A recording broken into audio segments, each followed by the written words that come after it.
Welcome to the Deck Dive. Today, we're going to be exploring some practical strategies for combating racial bias Oh, wait. in everyday life. Yeah. And our guide for this deep dive is an article called Combating Racial Bias in Everyday Life, Practical Strategies for Change. Okay. And I have to say, even just skimming it, this article seems packed with a lot of thought-provoking insights. Yeah, it really gets to the heart of how racial bias can show up in subtle ways, even when we don't intend it to. Yeah. We often think of bias as these overt acts of discrimination, but this article really pushes us to consider the role of unconscious or implicit bias, Right. which is so pervasive and often goes unrecognized. It really makes you think about those times when you might have unconsciously acted on bias, Yeah. those knee-jerk reactions or assumptions that we make without even realizing it. Mhm. Have you ever experienced anything like that? It's a little unsettling It is. when you start to think about how much our unconscious biases might be affecting how we interact with the world around us. It is unsettling, but it's the first step towards becoming more aware and intentional in our actions. Right. The article dives into the historical context of racial bias, which is so crucial to understanding how these biases became embedded in our society. Yeah. It's not just about individual actions, it's about acknowledging the systemic inequalities and historical forces that continue to shape our present. Right. The article specifically mentions The New Jim Crow by Michelle Alexander as a resource for understanding systemic inequality within the justice system. What's fascinating to me is how laws and policies from the past can still have these ripple effects today. Right. It makes you wonder how much of what we consider normal is actually rooted in these historical injustices. It's a profound question, and one that requires us to look beyond the surface and really examine the systems and structures that perpetuate these biases. Yeah. Think about it this way. If we don't understand the root of the bias, how can we effectively dismantle them? Absolutely. So we've got this historical baggage to grapple with, plus our own personal experiences that shape our perceptions. Right. The article suggests that journaling is a good way to start unpacking all of this. Okay. What are your thoughts on that? Do you think it's an effective way to uncover our own unconscious biases? Journaling can be a powerful tool for self-reflection, but it's important to be specific and intentional in our approach. Okay. Instead of just listing general thoughts and feelings, try using prompts that force you to confront those uncomfortable truths about your own biases. Yeah. For example, you could reflect on a time you felt uncomfortable due to someone's race. Okay. Ask yourself, what caused that discomfort? How did my own biases contribute to that reaction? That's a really powerful exercise. Yeah. It's not just about identifying those biases, but also understanding their origin. Right. Once we start to recognize our own biases, what does the article suggest we do next? Education is crucial. Okay. We need to actively engage with a variety of resources to deepen our understanding of race privilege and systemic racism. The article recommends books like How to Be an Anti-Racist by Ibram X. Kendi, which encourages readers to rethink their understanding of racism. Right. But it goes beyond just reading. Okay. We also need to be willing to engage in those sometimes uncomfortable conversations about race with people in our lives. That makes sense.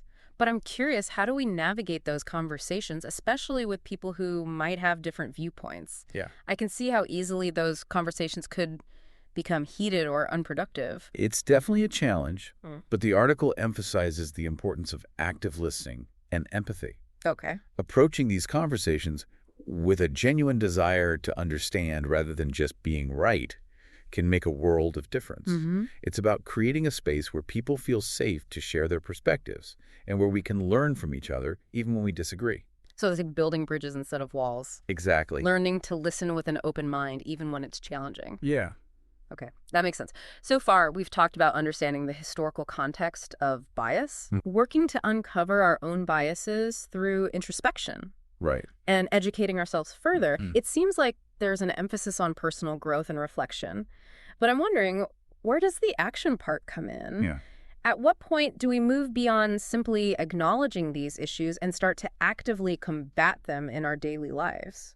That's a great question, and it's something the article delves into next. Okay. It's not enough to just be aware of these issues. Right. We need to move beyond reflection and start putting those insights into action. Yeah.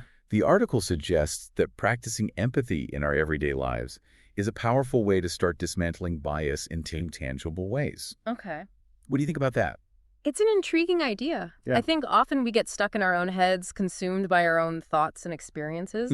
Maybe by actively trying to see the world from other people's perspectives, especially those who face racial bias regularly, we can start to chip away at the biases that we might not even realize we have. It's like if we can shift our focus outwards and cultivate a deeper sense of empathy, our actions will naturally become more aligned with our values. Right. But how do we put this into practice? What are some concrete ways to cultivate empathy in our daily lives? That's where it gets really interesting. The article suggests actively listening to people's experiences, especially those different from our own, Yeah. is a powerful way to cultivate empathy. Okay. But it's not just about hearing their stories, you know? All right. It's about truly absorbing them, reflecting on them, and letting them challenge our own perspectives. It sounds like it takes a conscious effort to really listen in this way, to move beyond just passively hearing words and really engage with the person and their experiences. It does. What are some other ways the article suggests we can practice empathy in our daily lives? The article highlights the importance of perspective taking. Okay. Imagining ourselves in another person's shoes, Yeah. trying to see the world through their eyes, and considering how our own biases might shape our perceptions of their experiences. It encourages us to ask ourselves, what would it be like to navigate the world as a person of color, facing microaggressions, stereotypes, and systemic barriers on a daily basis? That's a powerful question. I think sometimes we get so caught up in our own bubble that we forget to consider the experiences of those outside of it. Right. If we can consistently challenge ourselves to step outside of our comfort zones and engage with diverse perspectives, it seems like that would naturally lead to greater empathy and understanding. It's an ongoing process, and it requires us to be willing to confront our own blind spots and assumptions. Right. But the article emphasizes that even with all the self-awareness and education in the world, we're still going to encounter stereotypes and assumptions in our daily lives. That makes sense. It's like we're constantly bombarded with messages, both subtle and overt, Right. and that reinforce these stereotypes. It feels like an uphill battle sometimes, trying to unlearn all of that. It is an uphill battle, but the article reminds us that we can choose to challenge those stereotypes and assumptions whenever we encounter them. It encourages us to speak up, even when it's uncomfortable, and to hold ourselves and others accountable for perpetuating harmful stereotypes. I can see how that could be tricky. Sometimes it's hard to know how to respond in the moment when you hear someone making a stereotypical comment or joke. Yeah. What are some strategies for addressing those situations effectively? The article suggests a few different approaches. Oh, okay. One is to simply state the facts and challenge the stereotype directly. Okay. For example, if someone makes a generalization about a particular racial group, you can respond with, actually, that's not true. There's a lot of diversity within that group, and it's unfair to make such a sweeping statement. That's a good point sometimes. Just pointing out the factual inaccuracy of a stereotype can be enough to make someone reconsider their statement. Exactly. Another approach is to share personal anecdotes or experiences that challenge the stereotype. Okay. By humanizing the issue and sharing real-life examples, we can help people connect with the issue on a deeper level and understand the harmful impact of their words. That resonates with me. Storytelling can be such a powerful tool for changing hearts and minds. It seems like finding ways to connect with people on an emotional level is key to having these conversations effectively. You're right. And it's not just about individual conversations. The article also highlights the importance of supporting inclusive policies and practices at a systemic level. Okay. It's about advocating for change in our workplaces, schools, communities, recognizing that racial bias is often baked into our systems and institutions. So it's about taking action on a larger scale, not just focusing on individual change, but working to create a more just and equitable society for everyone. Exactly. It's about recognizing that we're all interconnected and that dismantling racial bias requires a collective effort. The article mentions specific actions we can take, such as participating in local campaigns or initiatives that are focused on racial equity, volunteering our time or resources to organizations working to reduce racial bias, or speaking up in favor of inclusive practices in schools. There's so many ways to get involved, even if we don't hold a position of power. I love that it's empowering to know that we can all make a difference regardless of our status or position. Right. It's not just about those in positions of authority. It's about each of us taking responsibility for creating a more just and equitable world. Right. The article also talks about the importance of creating safe spaces for dialogue, which seems particularly relevant in our current climate where these conversations can be so polarized and divisive. What are your thoughts on that? Creating safe spaces for dialogue is essential, especially when discussing sensitive topics like race and bias. Okay. It's about fostering an environment where people feel comfortable sharing their experiences, perspectives, and even disagreements without fear of judgment or retaliation. But how do we create these safe spaces? It seems like a lofty goal, especially in a world where people are so quick to judge and attack each other online. What does the article suggest? The article highlights a few key elements of creating safe spaces for dialogue. Okay. One is establishing clear ground rules for the conversation. This could involve agreeing on guidelines for respectful communication, such as active listening, avoiding personal attacks, and focusing on understanding rather than debating. That makes sense. Having a framework for the conversation can help keep things on track and prevent them from devolving into unproductive arguments. Exactly. Yeah. The article also emphasizes the importance of having diverse voices represented in the conversation. Okay. It's crucial to ensure that marginalized groups have a platform to share their experiences and perspectives, and that their voices are heard and valued. It's about creating a space where everyone feels like they belong, like their voices matter, and like they can contribute to the conversation without fear of being silenced or dismissed. You got it. And it's not just about having a seat at the table. It's about ensuring that everyone has an equal opportunity to speak and be heard. That's a great point. It's not enough to just invite people to the conversation. We need to actively create an environment where everyone feels comfortable participating and where their contributions are valued. Absolutely. Yeah. And it's not just about the people involved in the conversation. The physical space itself can play a role in creating a sense of safety and inclusivity, the article mentions. That the physical space itself can play a role in creating a sense of safety and inclusivity. What does that mean exactly? It's about considering the environment where these conversations take place. Is it a welcoming and comfortable space? Okay.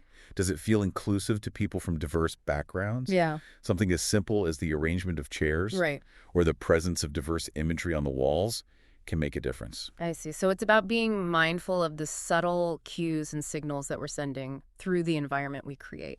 It's about making sure that everyone feels welcome and respected, not just in our words, but in the very atmosphere of the space itself. Precisely. The article also stresses that creating these safe spaces is not a one-time effort. Right. It requires ongoing attention and commitment.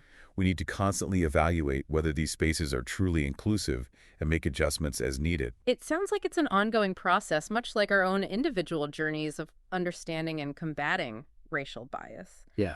It's not about reaching a state of perfection, Right. but rather a continual striving to create more equitable and just spaces for dialogue and interaction. You're exactly right. And that brings us to one of the most crucial points the article emphasizes. Combating racial bias is not a destination. Okay. It's a journey. Yeah. It's a lifelong commitment to learning, unlearning, and growing. It's not something we can check off our to-do list. So we shouldn't expect to reach some sort of enlightened state where we're completely free from bias. Right. It's more about recognizing that we're all on a continuum and that we'll always have work to do. That's a really helpful way to think about it. Okay. It's about embracing the ongoing nature of this work and recognizing that we're all constantly learning and evolving. It can feel daunting sometimes, this idea that we'll never truly arrive at a place of being completely unbiased, but it's also freeing in a way, isn't it? It takes the pressure off of striving for some impossible standard of perfection and allows us to focus on making progress one step at a time. Absolutely. And it's important to remember that progress doesn't always look linear. Right. There will be setbacks and challenges along the way. Mm-hmm. But the key is to keep learning, keep reflecting, and keep striving to be better. I'm reminded of that quote by Maya Angelou: do the best you can until you know better. Then when you know better, do better. Mm-hmm. It seems like that perfectly encapsulates the spirit of this work. It really does. And that's what the article ultimately calls us to do. Yeah. To keep doing better, to keep challenging ourselves, and to keep pushing for a more just and equitable world. So as we wrap up this deep dive into combating racial bias, I think the key takeaway for our listeners is this: it's an ongoing journey that requires commitment, humility, and a willingness to challenge ourselves and those around us. It's not about being perfect. Right. It's about showing up and doing the work day after day, even when it's uncomfortable or challenging. Beautifully said. And remember, you're not alone in this journey. Yeah. There are countless individuals and organizations dedicated to dismantling racial bias and creating a more just world. That's a powerful reminder. So, dear listeners, we encourage you to explore the resources mentioned in this article. Engage in meaningful conversations with those around you, and most importantly, commit to taking action in your own life. Remember, even small actions can create a ripple effect and contribute to building a more inclusive and equitable society for all. Thanks for joining us, and until next time, keep diving deep.